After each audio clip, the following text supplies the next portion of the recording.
4, 3, 2, 1.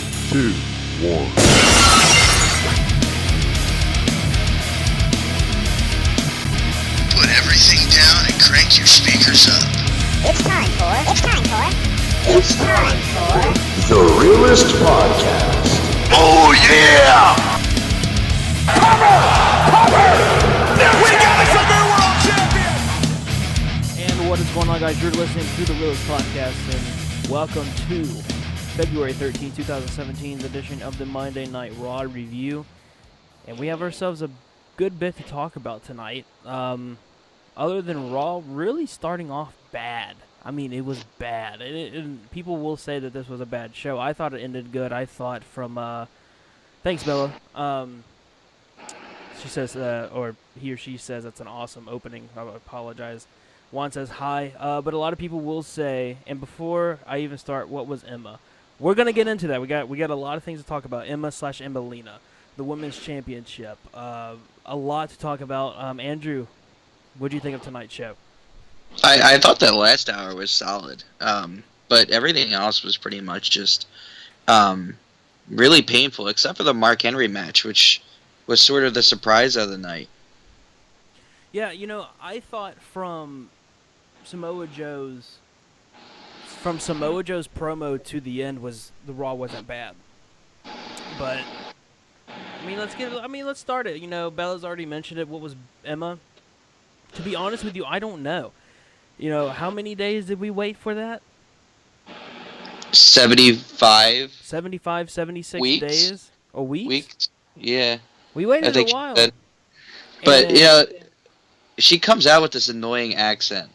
And I'm like, at this point, I just, no. I'm like, I already know she's Australian.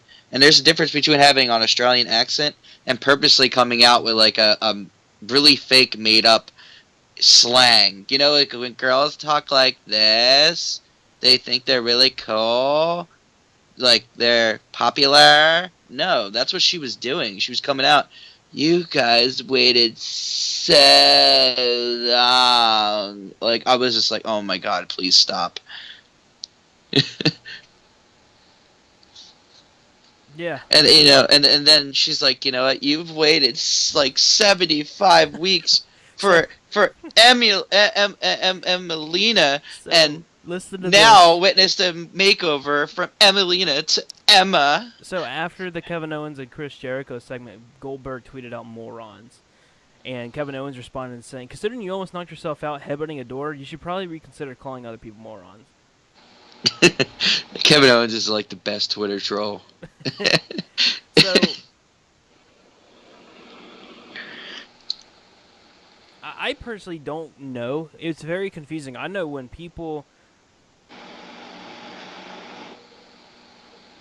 people are really upset with the fact that happened. Very confused. I mean, Justin LaBar, who actually gives WWE more credit than what they deserve, even said, "What the fuck was that?"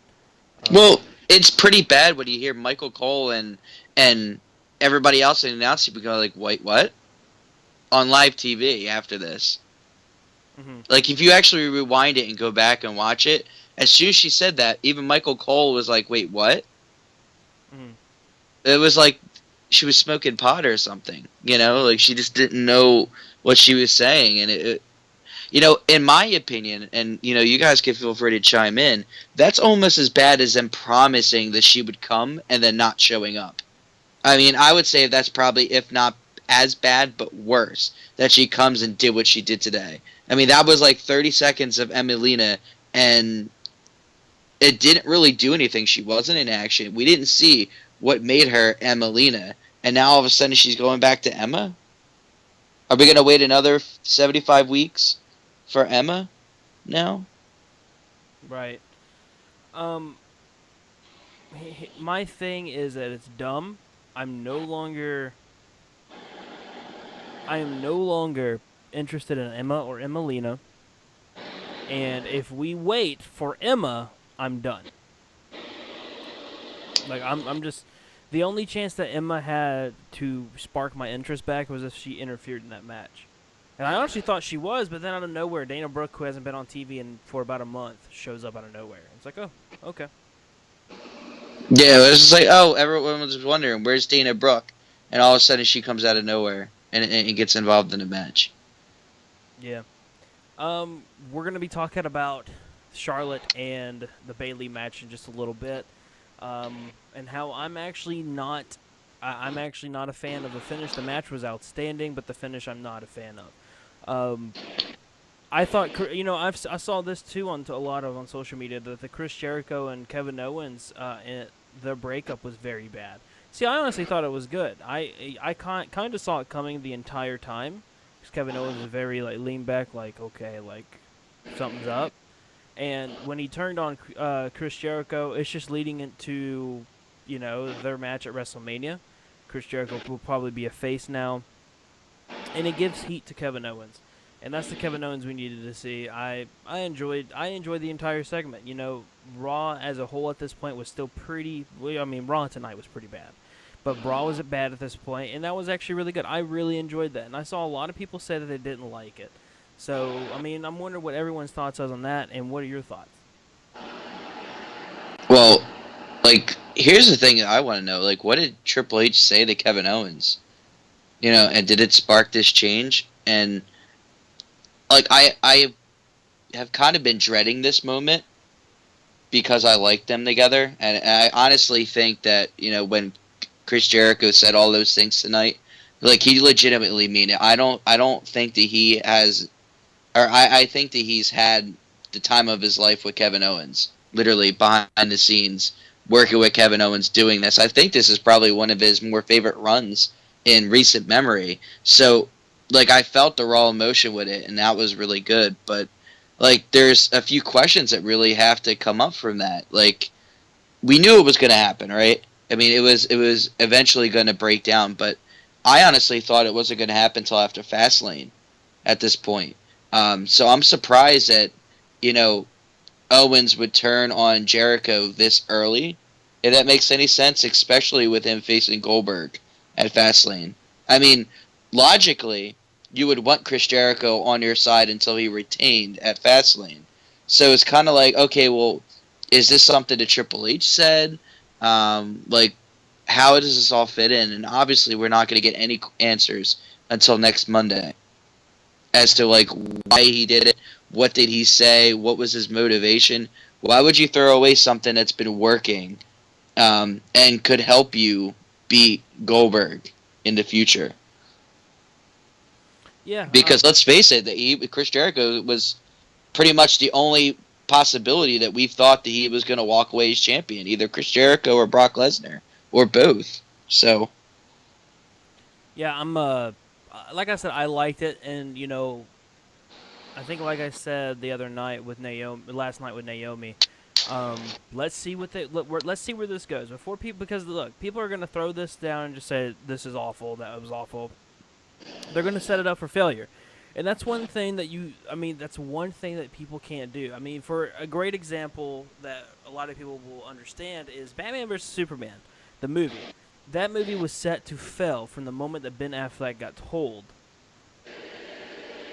that he was going to that as soon as Ben Affleck announced that he was Batman, that movie was set up for failure. And I thought it was a very good movie. Bella says Kevin can't win without Jericho. You're right. He's not going to win at Fastlane. So it's going to turn into, it's just going to turn into the feud after Fastlane. Kevin Owens is going to lose fast. He's not going to be all there in his head. And Kevin Owens does need a change. I mean, what he did tonight was a step forward, step in the right direction. Because I personally have gotten old. It's kind of old. Him and Chris Jericho are old because we see the same thing every single week. Those two go out, say they're their best friends, insult the crowd, insult whomever they're going to be, whoever Kevin Owens is facing at a pay-per-view, and then you turn into a tag team, a one-on-one Chris Jericho with the opponent he's facing, a tag team with the opponent they're facing and somebody else. It's the same thing every single week, so it's just like, okay, you know what, I'm done. I'm done with them.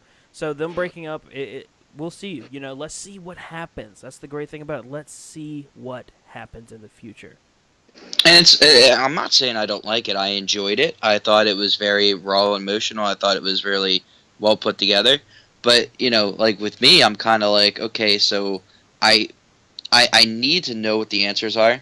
So next week I'm going to be paying a very close attention to it, as to seeing why they chose Here and Now to pull this before Fastlane. Because at this point, I was thinking, okay, well, it's going to happen at Fastlane. Chris Jericho is going to do something to screw it up. Owens is going to drop the title, and he's going to blame Chris Jericho, and there, boom, it's the feud. You said you had my back. You said you were going to watch my back, and you failed me. Like, now it's kind of like, okay, well, Triple H said something to Kevin Owens, and now all of a sudden he comes out, and you saw it from the beginning when he came out, and he was kind of like detached. You knew he was going to turn, and it's kind of like, okay, well, what did he say that motivated him to turn on Jericho like that? And by the way, Samoa Joe's promo was outstanding. Great promo. Well, that's why he's the best heel in the company. He doesn't need to try. But there is something that I would like to discuss on here. No. Yes. The return of Gilbert, man. The return of Gilbert. And you know what the ironic situation of this is? Gilbert, which for many people who have never seen him before up until this point, he's basically WWE's version of Goldberg and how they mocked him in the Monday Night Raw to make him look like a chump. And, you know, it's hilarious to me. Remember whenever Gilbert would got go from like 30 to 100, and like on a week basis, you're just like, what? He was just 36 and 0, like 128 and 0? He was like destroy. But like, it was hilarious to me that Gilbert, of all people, got a bigger pop and is more over than Roman Reigns. Speaking of, I hope that the club started digging. Oh yeah, because they just got buried. If they weren't already buried, they were definitely buried by the end. I don't think that they're there yet, but them losing like they did help. Well, and like you were saying it and I was saying it, like we both kind of came to it the same exact time. As soon as it started being hinted at, we were like, please don't. Please don't. Oh God, they did. And yeah, there was nothing good that could have came about it, because either you're going to make God look really weak, which you knew wasn't going to happen to begin with, or God was going to take out the tag team champions, which is even worse. You know, it honestly and truthfully, it's like they look at SmackDown and they're like, man, that handicap match didn't work. Let's make it work for us. You two, since you guys are champions, it's going to actually mean something. Yeah, just because you have the title. Both tag team divisions just look so bad. Enzo and Cass Enzo versus Cesaro. It's literally that's so confusing. It's literally like Cass is the only thing that tag team is, and it's like, okay, what is the point? Because Sheamus has his points. Matthew Clausen, what's going on? Gilbert was the best part. I don't understand half of the things that they do. I don't. Well, I was confused, honestly, with the whole Enzo and Cass thing. Like, I get the whole interference last night. Yeah, that might, or not last week, that might spark a feud. But like, I couldn't tell who was face and who was heel. Like, they both sort of were in this gray area this week. You know? I'm at a point where I just don't care. So it was kind of like, what's going on? Like, even Cesaro was kind of heelish tonight. Like I said, I don't care about any of it. But honestly, that is what Raw will do to you. And like I said, the first hour and a half was absolutely grueling to get through. Like, it was terrible. But there were good things about tonight. I definitely think that last hour and a half was really good. I think that they kind of turned it around, which is what Raw needed to do. But I don't know, man. Like, you know, it's kind of sad, because in terms of wrestling, up until the main event, your best match on the card, that was actually really entertaining, was Mark Henry versus Braun Strowman. And honestly, I would have loved to see that at Fastlane. If that's the type of wrestling that they were going to produce, I mean, you know, like, I've always thought that Mark Henry can put on a good match. given that he has a proper opponent to work with, like another big guy like Braun Strowman or Big Show. But man, they really did a good job, and it actually made Braun Strowman look so darn good when he finally beat Mark Henry after so much trouble that Mark Henry was able to hold him off. Yeah. He actually looked stronger than Roman Reigns against him. Let's take a minute to really if think you want about me to that. be honest with you, I didn't care at all. Well, I know you don't care, but like for me, like that actually meant something. I'm like, wow, like this match is actually decent. Oh wow, like he's holding his own better than Roman Reigns right now. But let's talk about the Oh main my. event. Let's talk about the main event itself. Charlotte versus almost said Sasha Banks versus Bayley. Now, it was a good match. They worked an injured angle on Bayley that she had whiplash on her neck. It was a lot of good high spots. Bayley almost fell off the top turnbuckle. Yeah. It was honestly it was a good match. Now, there was at one point where I thought that we were going to see Sasha turn heel at one point. Obviously, that didn't happen. I kind of like, ooh, she's in the ring with her. Could it happen? And didn't happen. It's okay. That's fine. We build that up for another time.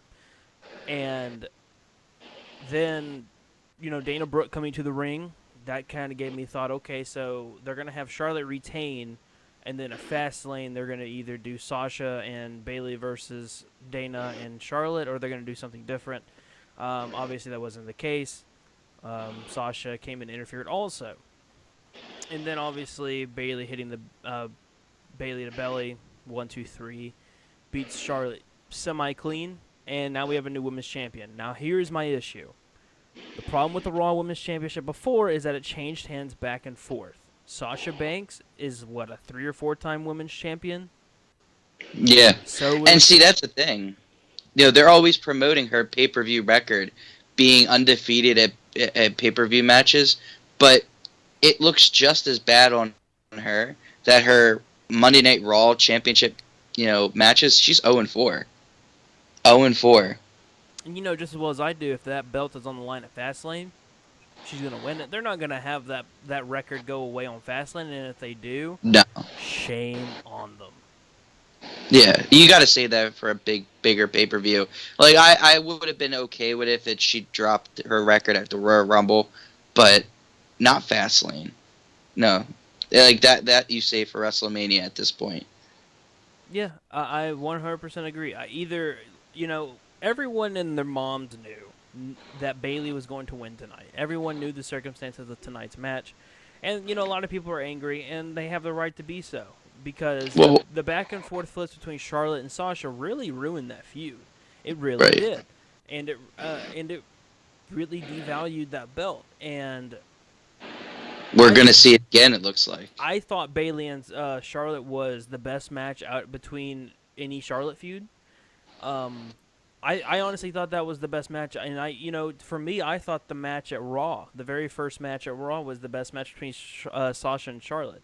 The match started slow, and I thought, okay, let's see where this goes. The Las Vegas crowd was kind of dead all night. So, if we're at a Chicago crowd, or we're at a crowd that's kind of loud, you probably get a louder reaction because they were getting into it at the end there. So, there's no telling. But I thought the match was better than any match that Sasha and Charlotte has put together. And I will state and stick behind the fact that I do think that, excuse me, sorry for the mic noise. I do think that this will be a great feud. But again, I'm not happy with the fact that it's going to be, the belt will be devalued because they're going to change hands on Raw. Yeah, you're looking at least 3 title changes within 2 months. Yeah, because all they're going to do is feud. Next week is going to be more of a celebration because they're kind of going to be in the backyard for Bayley. She is from San Jose, California, so it's going to be in the home state. They're going to feud, and then the record will be brought up. Fastlane will happen. Fastlane's what, 2-3 weeks away? It's 3 weeks away, yeah. So, they can build somewhat of a story, but, if anyone really wants to, be ready for titles to change hands at Fastlane. And you see, that's the thing. Like, I don't know how that's gonna sit with me because it really ruined the whole Sasha Charlotte feud for me. So, like, even if the title's only switching hands, 2 more times, I still feel like that devalues the title. And there's no more stipulations that you could put up there because Sasha and Charlotte have already done it. So it's not like, oh, well, this could happen. Or this could happen. Like, it seems to get to the point where, like, is WWE trying too hard now? Because at first they're like, okay, well, women want more equality in wrestling, which is good. It's 100% good, and I enjoy those stipulations for any gender. I love hardcore matches. I love ladder matches. I love steel cage matches. I love elimination chamber. But, like, I feel like they're just trying to push it on us now. Almost like they're pushing Roman Reigns. It's like, okay, well, we're just going to start throwing stipulations out there. But it's okay because people want this. But they have to, though, because if not, then the match is pointless. Yeah, but they throw a stipulation out there every single time. They had to. I mean, they really did have to. You can't sit here and tell me that the Women's Championship being a Hell in a Cell didn't make you go, oh, wow, this is going to be awesome, to a regular match that we've already seen twice at that point. You can't tell me that what was it? Iron Woman match. Iron Woman match at... Which they refused to call an Iron Woman match. They keep it Iron Man. The Iron Man match. At that point it was still kind of like, eh. I mean, at that point we were like, I don't know. And then the Falls Count Anywhere match. I mean, these kept us somewhat interested in these matches. So, I mean, if it's just a regular one-on-one match, we're going to be sitting here thinking or saying, no. Like, that's just not cool. That's just not how it's, just no. And that's the God honest truth.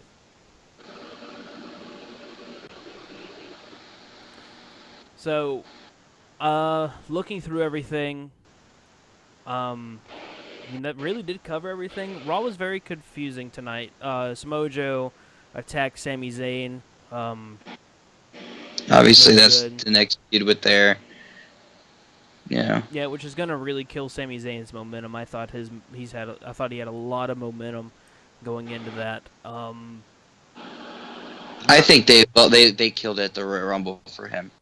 Honestly, if you really want to ask me, like, if you ask me, like, where did his momentum stop, it was the Royal Rumble. See, I don't think so. I think since the Royal Rumble, he's been on somewhat of a hot streak. You didn't make him look bad by the interference of keeping Jericho as a U.S. title or U.S. champion. So,